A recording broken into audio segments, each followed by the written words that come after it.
Good morning to all of you. आज exercise 3.2 जो है उसका एक क्वेश्चन बच गया है, last question of exercise 3.2, that is question number 4। तो आज हम इस क्वेश्चन को कंप्लीट करेंगे। उसके 4-5 पार्ट हैं, 2 एक मैं कराऊंगा, बाकी आप लोग प्रैक्टिस करोगे। तो चलो करते हैं क्वेश्चन नंबर 4। क्वेश्चन नंबर 4 में है क्या पूछ रहा है हमें। क्वेश्चन नंबर 4 में हमें ये पूछ रहा है, मैं क्वेश्चन पढ़ के सुना देता हूँ। Which of the following pair of linear equation are consistent, inconsistent, if consistent obtain the solution geographically. अगर वो कंसिस्टेंट है तो सॉल्यूशन को जो है वो ज्योग्राफिकली आप ऑब्टेन करोगे। तो देखो भाई क्या है क्वेश्चन। पहला पार्ट हम लोग करते हैं। पिछली वीडियो में भी मैंने पहला पार्ट कराया था, पर वो आधा अधूरा रह गया था। वहाँ पर किसी कारणवश वो वीडियो जो है वो नहीं पूरी कंप्लीट हो पाई। देखो क्वेश्चन नंबर 1 का पहला पार्ट, क्वेश्चन नंबर 4 का पहला पार्ट क्या है, x plus y equal to 5, और जो दूसरा इसका साथ वाला पेयर है, साथ वाली जो इक्वेशन है वो है x 10। अब हमने बताना है कि इसका कौन सा सोल्यूशन है, और जो भी सोल्यूशन है वो हमने इसको ज्योग्राफिकली ऑब्टेन करना है। पहले तो हम बताएंगे सोल्यूशन कौन सा है, कंसिस्टेंट है या इनकंसिस्टेंट है। तो देखो इसका सोल्यूशन क्या बनेगा, हमें गिवन दिया हुआ है x plus y equal to 5, ये आपकी इक्वेशन फर्स्ट है, और 2x plus 2y equal to 10, ये आपकी इक्वेशन सेकेंड है। तो अगर आप यहाँ देखो हेयर, a1 आपके पास 1 है, a2 आपके पास 2 है, b1 आपके पास 1 है, b2 आपके पास 2 है, और c1 आपके पास 5 है, c2 आपके पास 10 है। ये सब कुछ चीज़ें मैं बहुत अच्छे से आप लोगों को बता चुका हूँ, इसलिए आप बार बार इसको रिपीट नहीं करेंगे। देखो a1 अपान a2 जो है वो 1/2 है, b1 अपान b2 जो है वो 1/2 है, और c1 अपान c2 जो है वो 5/10 है, और वो भी 1/2 ही होता है। तो इसका मतलब ये हुआ, therefore a1 upon a2 is equals to b1 upon b2 is equals to c1 upon c। अब इसका जो सोल्यूशन बनेगा वो डिपेंडेंट कंसिस्टेंट बनेगा, dependent consistent, Your voice is not clear. Dependent You consistent. have to speak louder. Okay, अब हमें क्या करना है, इसका ग्राफ बनाना है। क्या करना है, इसका ग्राफ बनाना है। तो चलो हम इसका ग्राफ बनाते हैं। सबसे पहले हमें इसके सोल्यूशन ढूंढने हैं, और सोल्यूशन ढूंढ के फिर हम इसका ग्राफ बनाएंगे। Updating. देखो भाई, इक्वेशन फर्स्ट का पहले हम बॉक्स बना लेते हैं, मतलब इसके सोल्यूशन ढूंढ लेते हैं इक्वेशन फर्स्ट के। ये आपके पास x है, ये आपके पास y है। अगर मैं y को 1 लेता हूँ तो x 4 आएगा, और अगर मैं y को 2 लेता हूँ तो x 3 आएगा। ठीक है, और इक्वेशन 2, अब इक्वेशन 2 का, ये इक्वेशन 1 का सोल्यूशन है, और अब हमने क्या करना है, इक्वेशन 2 का बनाना है। इक्वेशन सेकंड का बनाएंगे, वो कैसे बनेगा, y। अब देखो अगर मैं y को 1 लेता हूँ तो क्या बनेगा, 2x प्लस 2, y को 1 लूँगा तो 2 ही आएगा, इक्वल टू 10। तो 2x इक्वल टू 8, तो x कितना आ जाएगा, 4। मतलब यहाँ पर भी y को 1 लेने से x कितना आ रहा है, 4।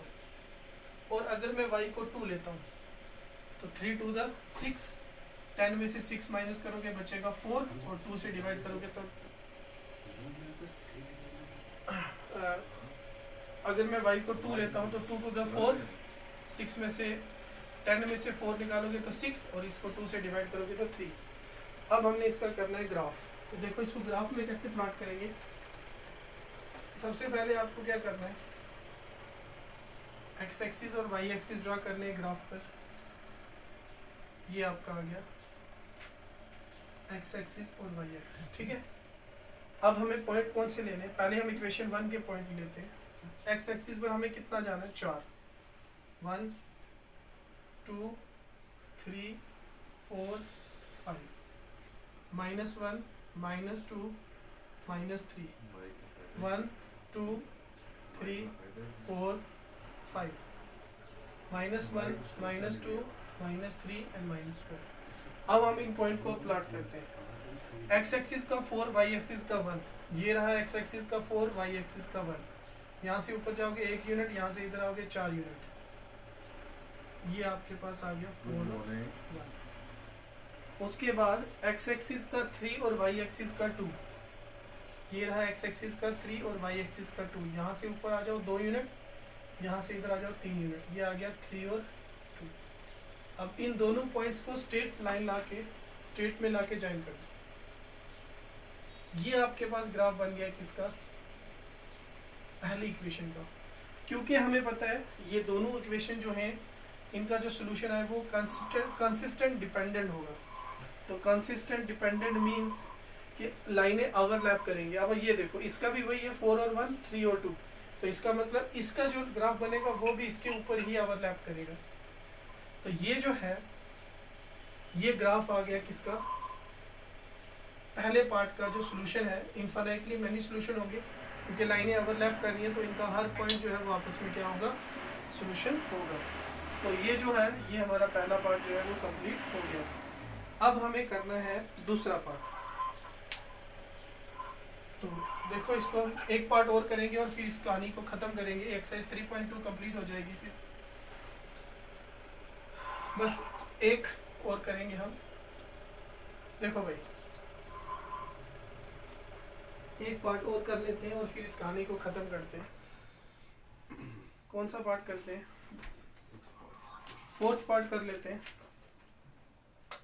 Fourth part, last part of exercise 3.2। देखो क्या है? 2x minus 2y minus 2 equal to 0 and 4x minus 4y minus 5 equal to 0। अब हमने पहले ये देखना है कि इसका सोल्यूशन कौन सा है, कंसिस्टेंट है या इनकंसिस्टेंट है। तो देखो क्या है सोल्यूशन। हियर गिवन क्या दिया हुआ है? हमें गिवन क्या दिया हुआ है कि हमारे पास दो इक्वेशंस हैं, 2x minus 2y minus 2 equal to 0 और 4x minus 4y minus 5 equal to 0। तो इसका क्या आएगा? हियर a1 कितना है आपके पास? 2।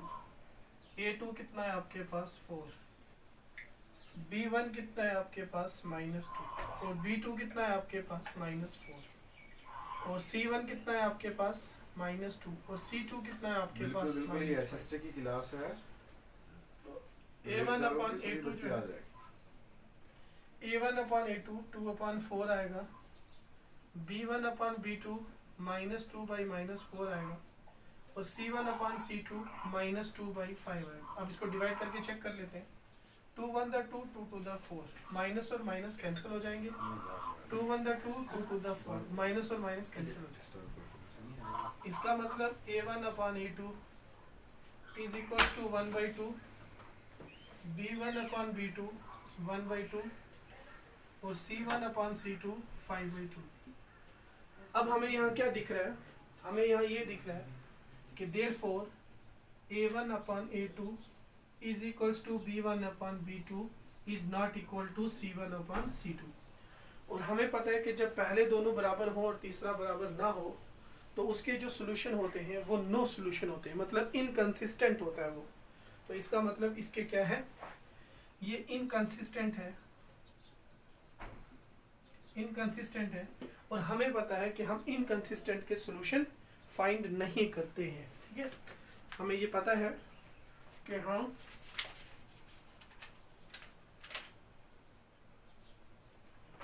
इनकंसिस्टेंट के जो सोल्यूशन है वो फाइंड नहीं करते। अब देखो भाई इसका रह गया पार्ट सेकंड और पार्ट थर्ड। ये आप लोग खुद प्रैक्टिस करोगे और अगर नहीं निकलेगा तो आप मुझे कांटेक्ट करोगे, मैंने नंबर आपको दिया हुआ। और दूसरी बात ये है कि इसी के साथ जो हमारी एक्सरसाइज 3.2 है वो कंप्लीट हो गई है। बहुत सारे बच्चों की कल मेरे पास कंप्लेंट आई थी और कमेंट आए थे कि सर आवाज़ क्लियर नहीं आ रही है, इसलिए आज मैं पूरा माइक में बोल रहा हूँ। और दूसरी बात ये है कि एक्सरसाइज 3.2 तक मैंने सारा कंप्लीट कर दिया है। अब इसमें कोई भी बात नहीं रहती है। ग्राफ बनाना मैंने सिखा दिया है, सॉल्यूशन देखना मैंने सिखा दिया है। अब हमारे पास आएगी एक्सरसाइज 3.3 जो हम कल से शुरू करेंगे। नई वीडियो जो आएगी वो एक्सरसाइज 3.3 से हम लोग शुरू करेंगे। तो थैंक यू सो मच आप लोगों के प्यार के लिए, आप लोग जितना वीडियो को लाइक शेयर और सब्सक्राइब करें उसके लिए भी। और सबसे बड़ी बात ये है कि घर पे रहिए, पढ़ते रहिए और सबसे मेहनत करिए अच्छे से। तो thank you so much, thank you.